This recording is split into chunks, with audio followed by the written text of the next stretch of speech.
আসসালামু আলাইকুম এভরিওয়ান। আজ আমি আপনাদেরকে খুব সাধারণ একটা কারি তৈরি করে দেখাবো। সেটা হচ্ছে ডিম আর নতুন আলু দিয়ে এই ঝোল কারি। চলুন দেখে নিই। ডিম দিয়ে আর আলু দিয়ে, নতুন আলু দিয়ে আমি একটা কারি আপনাদেরকে করে দেখাবো। এই জন্য আমি 6টা হাঁসের ডিম নিয়েছি আর নিয়েছি 10-12টি আলু। এখানে ডিম আর আলুটা প্রথমেই আমি সিদ্ধ করে নিয়েছি। এবার আমি ডিম আর আলু খোসাগুলো ছাড়িয়ে নেব। প্রথমেই আমি ডিমের খোসাগুলো ছেড়ে নিব। সবগুলো ডিমের আমি খোসা ছাড়িয়ে নিয়েছি। এবার ডিমগুলো আমি একটু এঁকে দেব, তাহলে ডিম কিন্তু আর যখন আমি তেলে ভাজবো তখন কিন্তু এটা ফুটে উঠবে না। এখন আমি আলুগুলো ছিলে নিব। সবগুলো আলু আমি খোসা ছাড়িয়ে নিয়েছি।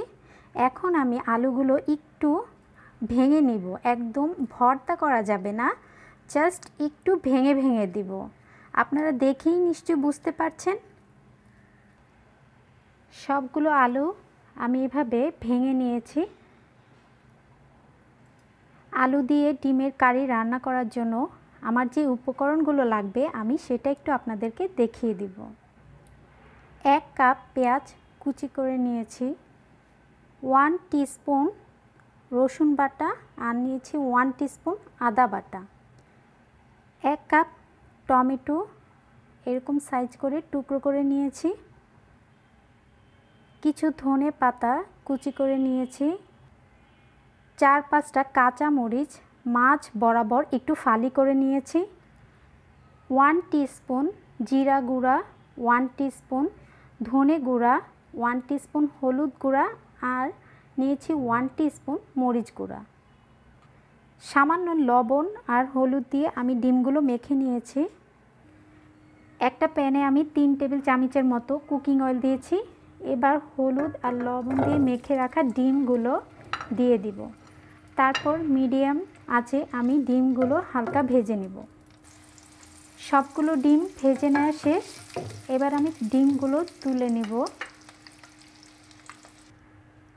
আমি ডিম ভাজা তেলেই এখন ডিমের কারিটা রান্না করব। আমি সামান্য কিছু আর একটু কুকিং অয়েল অ্যাড করেছি।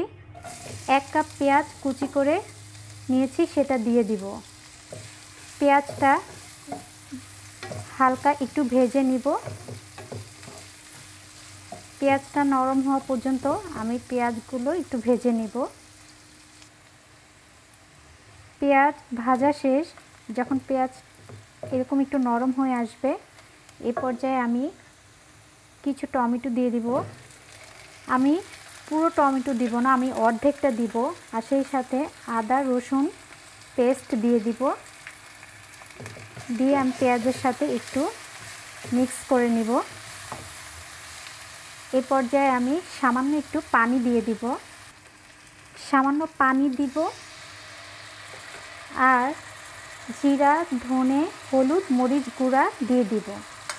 দিয়ে আমি খুব ভালোভাবে মশলাটা কষিয়ে নিব। চুলার আঁচটা মাঝারিতে রেখে আমি মশলাটা খুব ভালোভাবে কষিয়ে নিব। টমেটোগুলো একদম গলে যাবে। মশলা কষানো শেষ, তেলটা উপরে ভেসে উঠেছে। এখন আমি আগে থেকে সিদ্ধ করে নেওয়া যে আলুগুলো আমি একটু ভেঙে নিয়েছি সেই আলুগুলো দিয়ে দিব। আলুগুলো আমি 2 মিনিটের মতো মশলার সাথে একটু কষিয়ে নিব। আর সেই সাথে যে বাকি টমেটোগুলো রেখেছি সেগুলো দিয়ে দিব। এই পর্যায়ে আমি স্বাদ মতো লবণ দিয়ে দিব। 2 মিনিট আমি মশলার সাথে আলুটা একটু কষিয়ে নিয়েছি। এখন আমি পানি দিয়ে দিব। প্রায় 2 কাপের মতো আমি পানি দিয়ে দিব।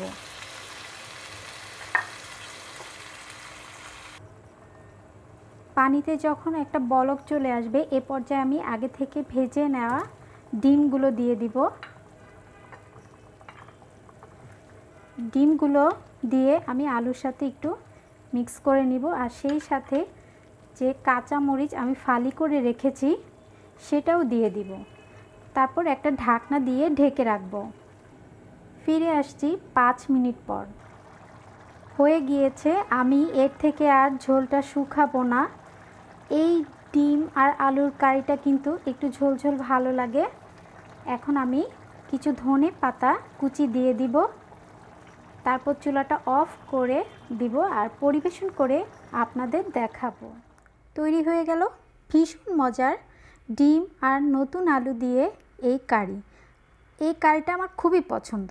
আমি ডিম আর আলু দিয়ে সবসময় এই রেসিপিটা করে থাকি। গরম গরম ভাত আর সাথে ডিম আর আলুর এই কারি আর কিছুই লাগবে না। আপনারা যারা খেয়েছেন তারা তো জানেনই এটা কতটা টেস্টি, আর যারা এখনও করে খাননি তারা একবার ট্রাই করে দেখতে পারেন। আশা করি আপনাদেরও অনেক ভালো লাগবে। সবাই অনেক ভালো এবং সুস্থ থাকবেন। আজ এখানেই বিদায় নিচ্ছি। যেতে যেতে আবার একটু আপনাদের সবাইকে রিকোয়েস্ট করে যাব, প্লিজ আমার চ্যানেলটি সাবস্ক্রাইব করতে ভুলবেন না, সাথে লাইক এবং কমেন্টস করে জানাবেন রেসিপিটি কেমন হলো। আল্লাহ হাফেজ।